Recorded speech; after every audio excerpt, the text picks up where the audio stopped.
జై శ్రీ గణేష. మనం మహాభారతం చెప్పుకుంటున్నాం. ఎంతవరకు వచ్చాము? విరాట రాజ్యంలో పాండవులందరూ కూడా ఒక్కొక్కరిగా వస్తున్నారు కదా విరాటుని కొలువులో చేరడానికి. ఇప్పటి వరకు ధర్మరాజు వచ్చాడు, భీముడు వచ్చాడు.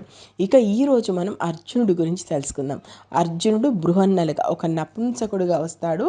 అసలు ఎలా వచ్చాడు, ఎలాంటి పరిస్థితులు ఎదుర్కొన్నాడు, ఆయన అవతారం ఎలా ఉంది అనేది మనం ఈరోజు చూద్దాము.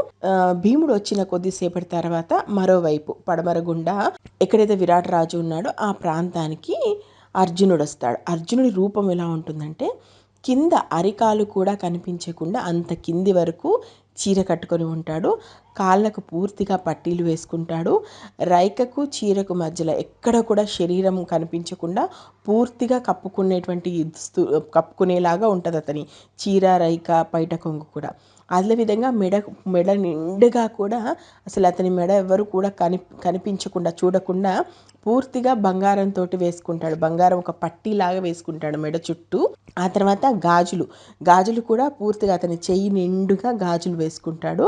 మొహం పూర్తిగా కనిపించకుండా ఉండడానికి మన ముంగుర్లన్నీ కూడా ఇలా ముందుకు వాలేలాగా ఇటు ఒకటి రెండు ముంగుర్లు తీసుకొని పెట్టుకుంటాడు. తలకట్టు తెలియకుండా మధ్యలోకి పాపిట తీసుకొని ఆ కాలంలో వాళ్ళకి ఆల్రెడీ జుట్టు ఉంటుంది కాబట్టి దాన్ని వెనక్కి చెట్టి అల్లేస్తాడు. ఆ తర్వాత చక్కగా పాపడ పెట్టుకున్నాడు కదా, ఆ పాపడ నుంచి మధ్యలోకి బొట్టు పెట్టుకుంటాడు. చెవులకు మొత్తం చెవులు ఎక్కడా బయట కనిపించకుండా పెద్ద పెద్ద పగడాలతో కూడినటువంటి కమ్మలు పెట్టుకుంటాడు. ఆ తర్వాత అలా నడుచుకుంటూ వస్తుంటాడు. ఇప్పుడు అర్జునుడు వయ్యారంగా నడుచుకుంటూ వస్తుంటాడు. ఆయన టీవీ అదంతా కూడా ఏమీ కనిపించకుండా మొత్తం పూర్తిగా ఒక ఆడామెలాగా తనను తాను మార్చుకొని అలా వయ్యారంగా నడుచుకుంటూ వస్తుంటాడు. అంటే అతను వస్తున్న తీరు చూసి అందరూ ఆశ్చర్యంగా చూస్తుంటారు ఆయనని. ఏంటి మనిషి ఇలా ఉన్నాడు, చూడడానికేమో బాగున్నాడు, ఇలా ఈయన అవతారం చూడబోతేనేమో ఇలా ఉన్నాడు, ఇంతకీ ఎవరు ఏంటి అని వింతగా చూస్తుంటాడు. మెల్లగా రాజు ఉన్నటువంటి ప్రాంతానికి వస్తాడు. ప్రజలందరినీ ఇలా ఇప్పుడు మనం అలా అనొచ్చలేదో, మన ఇంటికి వాళ్ళు ఎవరైతే హిజ్రాలు వాళ్ళు వచ్చినప్పుడు ఇలా ఇలా చేతులతో తోసుకుంటూ తిప్పుకుంటూ జరగండి అనుకుంటూ వస్తారు కదా. సేమ్ అలాగే మహాభారతంలో కూడా మనకు అలాగే ఉంటుంది. తన నడుము తిప్పుకుంటూ రెండు చేతులతోటి ఇటు ఉన్న వాళ్ళని ఇటు, కుడి చేతి వైపు కొంతమందిని నెట్టుకుంటూ, ఎడమ చేతి వైపు కొంతమందిని నెట్టుకుంటూ నేను రాజుగారిని కలవాలని చెప్పేసి ఓరచూపు చూస్తున్నట్టుగా చూసుకుంటూ అర్జునుడు విరాటరాజు దగ్గరికి వస్తాడు. విరాటుడు అర్జునుడిని చూసి ఒక్కసారిగా ఆశ్చర్యపోతాడు. ఇతడేంటి చూడడానికి ఏమో మన్మధుడిని మించినటువంటి ఆకారము, ఆ రూపురేఖలన్నీ ఉన్నాయి, కానీ మొత్తము ముమ్మూర్తుల ఆడదానిలా తయారయ్యాడు. ఇతను ఆడ మగ, అసలు ఏంటి ఇతను అన్నట్టుగా అలాగే చూస్తుండిపోతాడు. అప్పుడు బృహన్నల మెల్లగా రాజు ముందుకొచ్చి రాజుకు దండం పెట్టి నిల్చొని, రాజా, నేను ఒక నపుంసకుణ్ణి, నాది ఆడజన్మ కాదు, మగ జన్మ కాదు, శాపవశాత్తు నాకు ఈ రూపమే వచ్చింది అనుకోండి. ఈ పేడితనాన్ని ఇంకా నేను అనుభవించక తప్పదు, నేను ఈ పేడితనంలోనే ఇంకా ఉండాల్సి వస్తుంది అంటాడు. దానికి విరాటరాజు ఒక్కసారిగా మనసులో అనుకుంటాడు, అరే ఇతనిలా ఆడవేషం వెయ్యకుండా ఒక మగవాడిలాగానే ఉండగలిగితే మన్మధుని మించిన అందంలా కనిపిస్తుంది. ఎంత దాచుకున్నా కానీ అతని భుజాలు కానీ, అతని చేతుల్లో ఉన్నటువంటి పటుత్వం కానీ, అతను చెయ్యిలు తిప్పుతున్నటువంటి తీరు కానీ, ఒక విలువిద్య నేర్చుకున్న వాడికి ఉన్నటువంటి లక్షణాలన్నీ ఇతనికి కనిపిస్తున్నాయి. కానీ ఇతడేమో ఇలా మాట్లాడుతున్నాడు. నేను నిజమే చూస్తున్నానా, లేదంటే ఎవరైనా నన్ను పరీక్ష పెట్టడానికి ఈ రూపంలో ఏమన్నా వచ్చారా, ఇలా అని చెప్పేసి ఆలోచిస్తూ ఉంటాడు. మళ్ళీ బృహన్నల్ని కలగజేసుకొని, అయ్యా, నాకు బాల్యం నుండి నృత్య కళ వచ్చు, కొన్ని కళల పేర్లు చెప్తాడు. ఇప్పుడు మనకున్నవి కూడా కోలాటం, గొబ్బి, పేరణం, ఈ ఈ ఈ నృత్యాల పేర్లు చెప్తాడు. ఇవి నాకు చిన్నప్పటి నుంచి నేర్చుకుని ఉన్నాను. మీరు అనుమతిస్తే మీ రాజ్యంలో నృత్య కళాకారుడిగా ఉండాలనుకుంటున్నాను అంటాడు.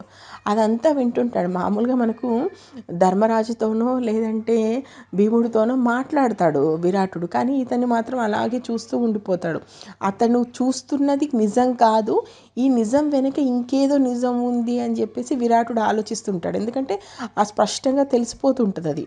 కానీ మళ్ళీ అతని హావభావాలు అవన్నీ చూసి, ఓహో, నేనే తప్పుగా అనుకుంటున్నానేమో, నిజంగానే ఇతడు నపుంసకుడు, ఇతడు పేడి, ఇతడు ఇలాగే ఉన్నాడు అనుకొని చెప్పేసి మళ్ళీ ఆయన దగ్గరికి వెళ్ళి ఇలా అడుగుతాడనమాట. అయితే మీరు నాట్యం నేర్చుకున్నారా, ఏ ఏ నాట్యాలు నేర్చుకున్నారన్నప్పుడు ఆయన ఇంతకుముందు చెప్పినవే మళ్ళీ కోలాటం, గుబ్బి, ప్రేరణ ఇవి కాకుండా చిన్నప్పటి నుంచి ఇంకా అన్ని రకాల నృత్యాల మీద నాకు అవగాహన ఉంది అని చెప్తాడు. దాంతో అప్పుడేమంటాడంటే విరాటరాజు, అతన్ని చూసిన తర్వాత విరాటరాజుకి కరుణ వచ్చేస్తుంది లోపల నుంచి. అతని మీద కోపమో ద్వేషమో ఇలాంటిది ఏం రాదు.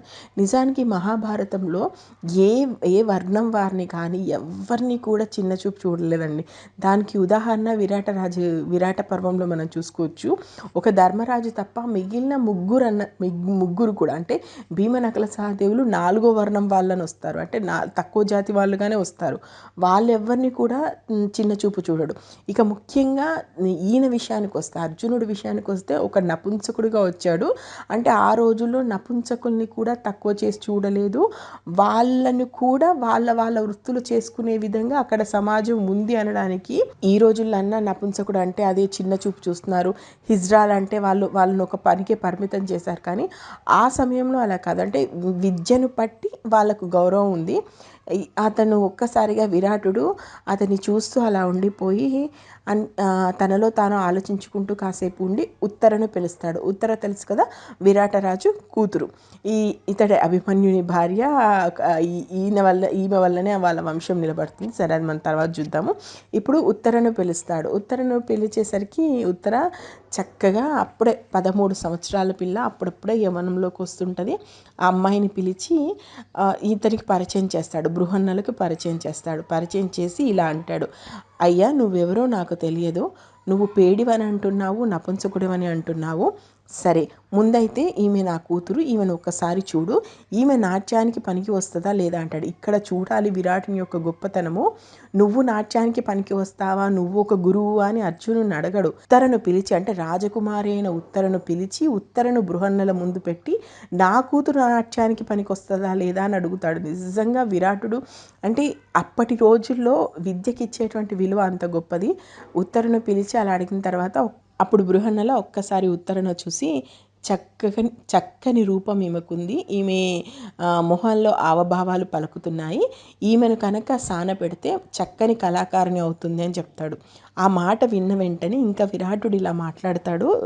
ఆమెను దగ్గరికి తెలుసుకొని కొంచెం ఉత్తర ఆమె దగ్గరికి రాగానే తన పక్కన కూర్చోబెట్టుకొని అప్పుడు ఉత్తర తల మీద చేయి పెట్టి ఇలా అంటాడు విరాటుడు, అమ్మ ఇతను నీ గురువు. కర్పూర తాంబూలాలు, చీనాంబరాలన్నీ ఆమె చేతిలో పెట్టి గురువుకు ముందుగా ఇమ్మని చెప్పేసి ఆమెతోటి దక్షిణ ఇప్పించి ఆ తర్వాత ఇలా మాట్లాడతాడు.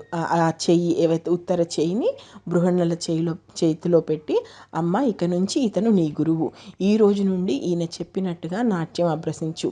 గురువే తల్లి, గురువే తండ్రి, గురువే హితడు. నీకు కావాల్సినవి ఏమి ఉన్నా కూడా మీ గురువు గారిని అడుగు. అదేవిధంగా ఉదయం లేచింది మొదలు సాయంత్రం వరకు గురువును భక్తితో కోల్చుకో.